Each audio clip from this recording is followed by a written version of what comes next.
টাকা এমন একটা জিনিস যেটা পাওয়ার জন্য মানুষ নিজের জীবনটা উজাড় করে দেয়। মানুষ বলে যে টাকায় সবকিছু হয় না, কিন্তু সত্যি তো এটাই যে বর্তমানে টাকা ছাড়া মানুষের কোনো অস্তিত্ব নেই।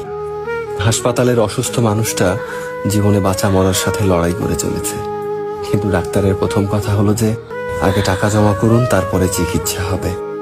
স্কুলে পড়লে টাকা, কলেজে শিক্ষা নিতে গেলেও টাকা, আর চাকরিতে সম্মান টাকার কাছে হার মেনে যায়।